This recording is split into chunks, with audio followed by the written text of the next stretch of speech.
अस्सलामु अलैकुम वरहमतुल्लाहि वबरकातुह। मुहतरम सामीन, उम्मीद है कि आप हज़रात खैर वाफ़ियत से होंगे। अल्लाह ताला आप सभी को सही सलामत रखे और सभी को अल्लाह ताला हज 2024 में अपने घर बुलाए और सभी को अल्लाह ताला सेलेक्ट करा दे, सभी की मंजूरी आ जाए। दोस्तों, आज जो है हज की एप्लीकेशन की जो है लास्ट डेट थी और आज जो है आखिरी दिन था। आज डेट जो है समाप्त हो चुकी है। अब तक कितने फार्म भरे गए हैं, कौन से स्टेट से कितने फार्म भरे गए हैं और कुल यानी सारे टोटल जो है कितने फार्म भरे गए हैं, आज मैं आपको एक एक स्टेट के बताऊंगा इंशाल्लाह इस वीडियो में। इससे पहले आप हज़रात के सवालों के जवाब दूंगा और इंशाल्लाह आखिर में जाके डिटेल से आपको बताऊंगा।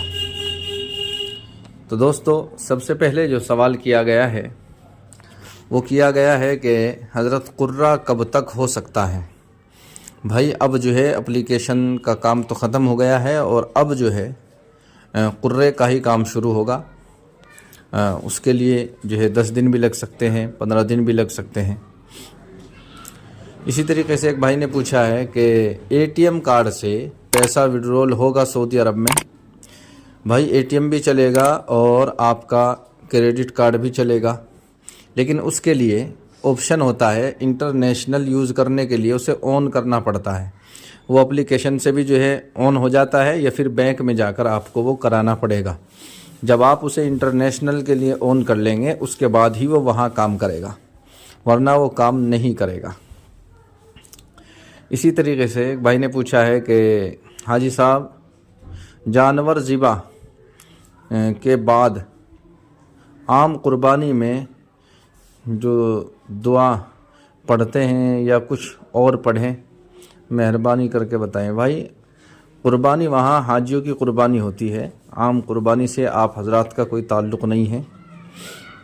आपकी कुर्बानी हज में होगी और आपको वहाँ जाना चाहें तो जा भी सकते हैं और फ़ोन पर भी आप अपनी कुर्बानी करा सकते हैं। एक भाई ने पूछा है कि MP का पूरा कोटा कितना है, अभी मैं लास्ट में बताऊंगा। एक भाई ने पूछा है कि गुजरात के कितने फार्म भरे गए हैं, ये भी आप हज़रात को मैं अभी बताने वाला हूं।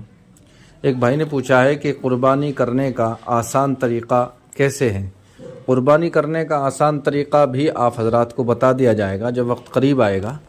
अगर आपने हज कमेटी से यस कर दिया है तो फिर तो आपका काम जो है हज कमेटी करेगी। आपको एक दिन पहले कुर्बानी का टोकन दे दिया जाएगा और वक्त बता दिया जाएगा। लेकिन अगर आपने नो किया है तो उसके लिए प्राइवेट कुर्बानी होगी और उसके लिए हम आपको मुकम्मल वीडियो में वक्त करीब आने पर आपको एक एक चीज़ करके समझा देंगे। तो दोस्तों, ये तो आप हज़रात के सवाल थे। अब मैं आपको बताता हूँ कि अब तक कितने फार्म भरे गए हैं। दोस्तों, मुंबई हज बैतुल्ला हज 2024 के लिए आज़िमीन हज के दरख्वास्त देने की आज 15 जनवरी पीर को आखिरी दिन है। तारीख़ में मज़ीद तोसी की यानी तारीख़ बढ़ने की उम्मीद नहीं है। कौमी सतह पर इस खबर के लिखे जाने तक 1,60,000 दरख्वास्तें मौसूल हुई हैं। यानी जब ये ख़बर जो है छापी गई उस वक्त जो तादाद थी वो पूरी ऑल इंडिया की 1,60,000 एप्लीकेशन जो है जमा हुई है, जबकि गुज़िश्ता साल यानी पिछले साल ये तादाद 1,84,000 थी। हज कमेटी ऑफ इंडिया के इसी तरीके से हज कमेटी ऑफ इंडिया के एक सीनियर ऑफिसर ने, जिसने तफसील बताई है, उम्मीद ज़ाहिर की कि आखिरी दिन यानी पीर के दिन आज मुमकिन है कि दरख्वास्त दहंदगान की तादाद में कुछ और इजाफ़ा हो जाए। यानी आज जो है ज़्यादा फार्म भरे जा सकते हैं। इस दफ़ा दरख्वास्त देने में शुरू से ही वो जोश और खरोश नहीं रहा जो इससे पहले के बरसों में यानी हर साल देखा जाता था। फिर भी हज कमेटी के लिए इत्मीनान की बात यह है कि कोटे से ज़्यादा ही दरख्वास्तें उन्हें मिली है। कई जगहों पर कुरानदाजी की नौबत आएगी। महाराष्ट्र हज कमेटी में अब तक 24,935 दरख्वास्तें मौसूल हुई हैं। महाराष्ट्र में अब तक 24,593 एप्लीकेशन जमा हुई है, जो रियासती कोटे से तकरीबन 2 गुना है। आखिरी दिन तक इसमें इजाफे की उम्मीद है, यानी आज बढ़ोतरी हो सकती है। इसके अलावा रियासत भर से अब तक बग़ैर महरम के درخواست دینے والی عورتوں کی تعداد 147 ہے، جبکہ 1106 حاجی 70 سال سے زائد عمر کے ہیں۔ جنرل کیٹیگری میں درخواست دینے والے عازمین کی تعداد 23,554 ہے۔ ریاستی سطح پر اگر مجموعی درخواست دہندگان میں امبارکیشن پوائنٹ کے حساب سے عازمین کی تعداد کو دیکھا جائے تو ممبئی سے روانگی کی درخواست دینے والے عازمین کی تعداد 22,628 ہے، جبکہ ناگپور سے روانگی کے لیے 1,131 حاجیوں نے درخواست دی ہے۔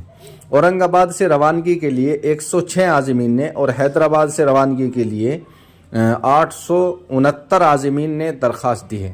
حیدرآباد سے جانے والے عازمین میں عثمان آباد اور دیگر اضلاع کے عازمین شامل ہیں۔ اورنگ آباد اور ممبئی سے روانہ ہونے والے عازمین کے خرچ میں 90,000 کا فرق ہے، اس لیے زیادہ اورنگ آباد کے بھی زیادہ تر عازمین نے ممبئی سے روانگی کا فارم بھرا ہے۔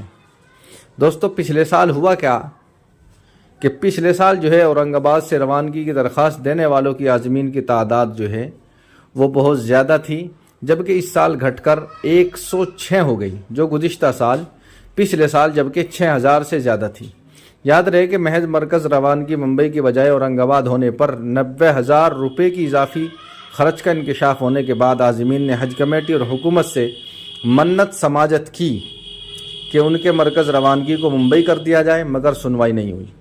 انہی کا جواب دیا گیا کہ حکومت کیا کرے، عازمین نے تو خود ہی امبارکیشن پوائنٹ مرکز روانگی کا انتخاب کیا، یعنی جب ان سے کہا گیا کہ ہمارا امبارکیشن بدل دیا جائے تو حکومت نے کہا کہ اب نہیں بدل سکتے، کیونکہ انہوں نے خود ہی امبارکیشن پوائنٹ کو جو ہے چوائس کیا ہے اور سلیکٹ کیا ہے، اس لیے ان کو وہیں سے جانا ہوگا۔ اب یہ دیکھنا دلچسپ ہوگا کہ ان 106 حاجیوں کو کیا نظم کیا جاتا ہے۔ تعداد کم ہونے پر اگر ان کو دوسرے امبارکیشن پوائنٹ میں جو ہے بھیج دیا جاتا ہے تو پھر عازمین کی یہ شکایت جائز ہوگی کہ پچھلے سال جب وہ امبارکیشن پوائنٹ مرکز روانگی بدلنا چاہ رہے تھے تب تو ان کو موقع نہیں دیا گیا، اور اب حکومت خود ہی یہ عمل کر رہی ہے۔